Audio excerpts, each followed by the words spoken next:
اهلا بيكم في فيديو جديد. لو اول مره تشوفونا ما تنسوش تعملوا لايك للفيديو واشتراك في القناه. بيبتدي فيلمنا من متحف المرشد السياحي بيعرف الناس على الاثار الموجوده فيه، ومن ضمن الاثار دي كانت في عصايه سحريه مكسوره. وجه في الوقت ده بنتين لابسين لبس حربي ودول بنات اطلس، راحوا كسروا الازاز وخدوا العصايه دي، وكليبسو بدات تسحر الامن الموجود هناك وتقول لهم انشروا الفوضى. وفعلا انتشرت الفوضى في كل مكان، وعن طريق سحرهم اتحول الناس الموجودة لتماثيل، وخدوا العصاية السحرية دي ومشيوا. وهنيجي اللقطة تانية لشيزام وهو عند الدكتور، وعمال بيشرح له انه ما يستاهلش القوة الخارقة اللي عنده دي، بس طلع في الاخر ان الدكتور ده دكتور اطفال ومش دكتور نفساني اصلا. وهنيجي لبيلي واخواته اللي هيتحولوا بقوة شازام لأبطال خارقين، وهيروحوا ينقذوا الناس من على كوبري بينهار، وهيحاولوا يلحقوا العربيات قبل ما تقع من فوق الكوبري. وفعلا هينقذوا الموقف، وهتبدأ الأخبار تعمل لقاء معاهم وعن الدور البطولي اللي هم عملوه.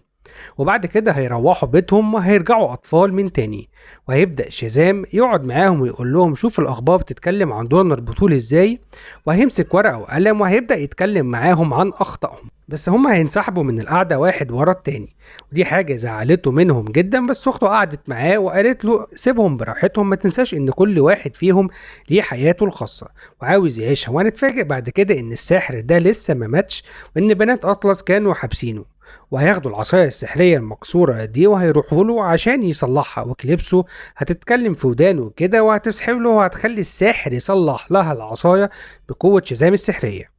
وهنروح لفريدي اللي معجب بإنيسيا وهيبدأ يتكلم معاها، بس هيجي عليهم كده عيلين هيتكلموا معاها، بس فريدي بيقول لهم ملكوش دعوة بيها، ده أنا جاي الأول. وهيضربوه قدامها وهتقول له أنت بطلي الخارق. هنيجي للساحر اللي هيمسك حتة الخشبة الصغيرة اللي قطعها من العصاية السحرية دي علشان يبعت رسالة لشيزام اللي كان في الوقت ده بيتعشى مع وندر وومن، ولقى فجأة ان وش وندر وومن اتحول لوش الساحر ده، وبيقول له ان بنات اطلس رجعوا العصاية السحرية دي تاني، ولو عثروا فيك هينفخوك. بس طلع ان هو كان بيحلم، وراح بعد كده لفريدي المدرسة عشان عاوز يعمل اجتماع ليه هو واخواته، ويقول لهم على الرسالة اللي قالها له الساحر في الحلم بتاعه. بس فريدي بيقول له ان هو عايز يقعد مع آن شويه. واجتمع فعلا شازام بباقي اخواته وحكى لهم على الحلم ده، وبيقول لهم ان الساحر ده لسه عايش وكمان بيحاول يوصل له رساله مهمه. وراحوا بعد كده للقلم ستيف، وده بيساعدهم ان هم يعرفوا اي حاجه هم جاهلينها، عامله زي موقع جوجل كده لما تساله على اي حاجه يجاوبك. وسالوه فعلا عن بنات اطلس، والقلم بيعرفهم ان ملك اطلس ده لقى عصايه اسطوريه بقوه سحريه كبيره جدا، واستخدم العصايه دي علشان يدي قوه سحريه لبعض الملوك. بس في سحرة اشرار اتجمعوا وخدوا العصايه دي من اطلس ودمروا كمان العالم بتاعهم. والعصايه دي من ضمن القوة اللي فيها هي قوه شازام اللي راحت لبيلي واخواته. والقلم قال لهم كمان ان بنات اطلس عن طريق العصايه السحريه دي هيرجعوا العالم بتاعهم. وهنيجي لفريدي اللي بدأ يقول لآن إنه يعرف أبطال خارقين، وبيوريها صورتهم على الموبايل فعلا، وهيعمل إن هو بيتكلم في التليفون. بس هيروح وهيتحول لبطل خارق، وهيفضل يشكر لها في فريدي الصغير وعن صفاته الجميلة علشان تعجب بيه أكتر. وهنروح لشازام واخواته اللي بيشوفوا في التلفزيون اللي حصل في المتحف، وهيبدأ شازام يفتكر العصاية دي ان هو كسرها قبل كده، ده كان في الجزء الاول طبعا، وبسبب كسر العصاية دي فتح العوالم على بعض، وخلى بنات اطلس ان هم يدوروا على العصاية دي علشان يرجعوا عالمهم. شازام قال لهم ان في حاجة كويسة ان هم عارفين شكل الستتين دول، ولكن اخوه بيقول له ان هم مش ستتين، دول طلعوا تلاتة، والتالتة اسمها إنيسيا، فيعرف انها البنت اللي معجب بيها اخوه فريدي. وهنرجع لفريدي اللي بيهاجم عليه بنات اطلس وبيرجعوه لشكله الطبيعي. الآن هتكتشف ان هو فريدي زميلها اللي في المدرسة اللي بتحبه، وبيفضل يقول شازام لكن ما بيرجعش تاني. وهتطلع آن اختهم التالتة اللي هتستخدم قوتها الخارقة عشان ما يقرب لهاش فريدي، ويسيبرو هتمسكه وهتقول له اخواتك فين، لكن هم كانوا وصلوا في الوقت ده.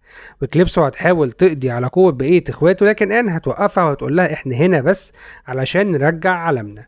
ومشيوا وخدوا فريدي معاهم زي رهينة كده، وهسبرو هتعمل حاجز كبير في المدينة علشان يمنعوا شازام ان هو يوصل لهم. وبعد كده حبسوا فريدي مع الساحر، وشازام واخواته كانوا بيفكروا في طريقة يقابلوهم بيها، فخلوا القلم ستيف يساعدهم في كده، وبعتوا رسالة فعلا لبنات أطلس محتواها إن هم هيدوهم قوتهم مقابل إن هم يفرجوا عن أخوهم، يعني هتبقى زي عملية مبادلة يعني. ورموا بعد كده فريدي والساحر في حفرة، لكن اتفاجئوا إن في الحفرة دي فيها تنين عملاق، كان هيموتهم، لكن آن جت في اللحظة الأخيرة وأنقذتهم وطلعتهم من المكان ده، وهتطلع فعلا إن هي بتحب فريدي وإن هي بنت طيبة يعني. بعد كده تقابل شيزام مع هيسبرا وبتقول له تخيل ان السحر بتاعنا وقوتنا الخارقة اتسرقت وجت في جسمك، ودي حاجة انت ما تستاهلهاش اصلا. راح قال لها خدي قوتنا وشيلي الحاجز الكبير اللي عملتيه في المدينة ده ورجع لنا اخونا. وبدأت تقول له انت ولا حاجة، انت فاكر نفسك قائد ولا ايه؟ وفي اللحظة دي جم اخوات شازام، بس هيسبرا رجعت واحد من اخواته تاني عيل صغير وسلبته القوة بتاعته، ودت شازام رجل طيرته بعيد، واخوه التاني ضرب كليبسو والبرق طيرها هو كمان.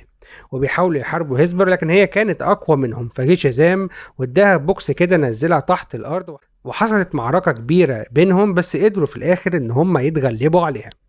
وخدوها المخبأ بتاعهم وحبسوها وقالوا لها ان احنا مش هنحررك غير ما ترجع لنا اخونا وتدينا كمان العصايه السحريه دي. بس الواضح ان هي كانت عامله لهم مقلب علشان تاخد التفاحه اللي هي بذره الحياه اللي هتساعدهم ان هي ترجع العالم بتاعها من تاني. وراحت الابواب السحريه اللي موجوده في المخبأ بتاعهم ورجعت تاني للبيت بتاعها. وشازام واخواته لسه مش حافظين البيبان الموجودة هناك، ففضلوا يجربوا باب ورا التاني لحد ما شازام وصل لباب فيهم وفعلا قدر يوصل هناك. لكن هيسبرا فاجأت اخواتها وجابت لهم البذرة الحياة دي وبتقول لهم اخيرا احنا هنرجع عالمنا. وفريدي والساحر كانوا سمعوا الكلام ده، وكليبسو بتقول لاخواتها انا رأيي ان احنا نزرع البذرة دي في عالم البشر، لكن آن كانت رافضة وبتقول لهم ده ممكن يعمل خلل كبير في العالم هنا. وفريدي والساحر طبعا كانوا سامعين الكلام ده كله. وفريدي بعد كده راح يحاول ان هو يسرق البذرة دي، وبنات اطلس مشغولين هيزرعوا البذرة دي فين.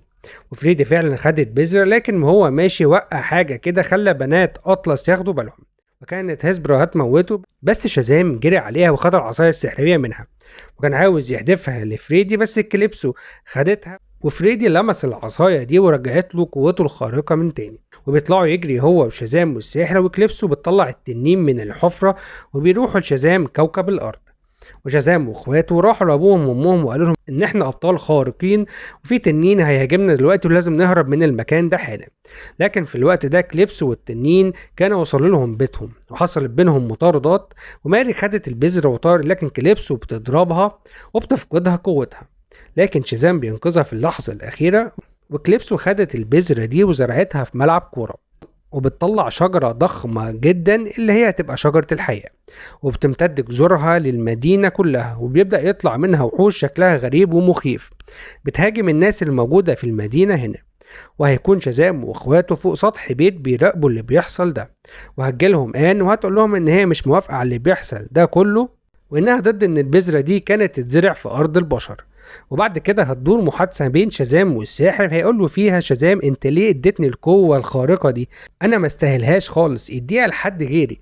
لكن الساحر قال له بالعكس انت الشخص المناسب، وفضل يحفزه ويشجعه بكلام كده، وتحمس فعلا شازام وبيطير علشان ينقذ الموقف. وكليبسو خلت التنين بتاعها يقتل اختها هيسبرا علشان بدأت تعترض على اللي بيحصل ده، وكانت كمان هتقتل انيسيا، لكن انيسيا استخدمت قوتها وهربت من المكان. لكن ده ما كانش كافي ان هي تهرب من ضربة العصاية السحرية، ولما ضربتها سلبت منها قوتها خالص. وبيروح شازام يحارب التنين، لكن شازام بيقع والناس هتفضل تشجعه، وشازام بيحارب كليبسو وهتحاربه بالعصاية دي. واكتشف شازام ان العصاية بتمتص اي قوة بتضربها. وهنيجي اللقطة تاني واخته الصغيرة بتسأل القلم ستيف ايه اللي الوحوش دي بيخافوا منه، فرد عليها القلم وقال لها ان وحيد القرن. فراحوا يدوروا على وحيد القرن لحد ما وصلوا للمخبأ بتاعه، وجابوه وادوله حلويات عشان دي الطريقة اللي هيعرفوا يسيطروا بيها عليه. وخدوا جيش من وحيد القرن وقتلوا الوحوش المخيفة دي. وراح شازام لهيسبرا لقاها لسه عايشة، وجهزوا مع بعض خطة علشان يقضوا بيها على كليبسو. فشازام بعد كده راح لكليبسو وخد منها العصاية وسحبها على المكان اللي فيه شجرة الحياة، وهيسبرا ضيقت عليهم الحاجز اللي كانت عاملاه. وشازام هيحارب التنين وهيخلي العصاية تمتص نار التنين، وهيقول كلمة شازام ويحصل انفجار كبير جدا جدا هيموت فيه شازام وكليبسو. وبعد كده الشجرة هتختفي، وهيسبرا والحاجز اللي كانت عملته هيختفوا برضو، والكائنات الغريبة دي برضو هتختفي. وفريدي راح لشازام ولقاه ميت وزعل جدا جدا وما كانش مصدق نفسه، وخدوه دفنوه. جه السحر وقال لهم الحل ان شازام يرجع ان يجي ملك ويديله من قوته علشان يقوم تاني. وجت فعلا وندر وومن ورجعت شازام من تاني ورجعت له القوة الخارقة بتاعته، ورجعت طبعا لإنيسيا برضو القوة الخارقة بتاعتها. ولما رجع شازام حضن عيلته وشكر وندر وومن ورجع لباقي اخواته قوتهم الخارقة. وهيجي لشازام شخصيتين كده وهيعرضوا عليه ان هو ينضم لجاستس ليج. وبكده يبقى خلص ملخصنا النهاردة، وإلى اللقاء في ملخص تاني جديد.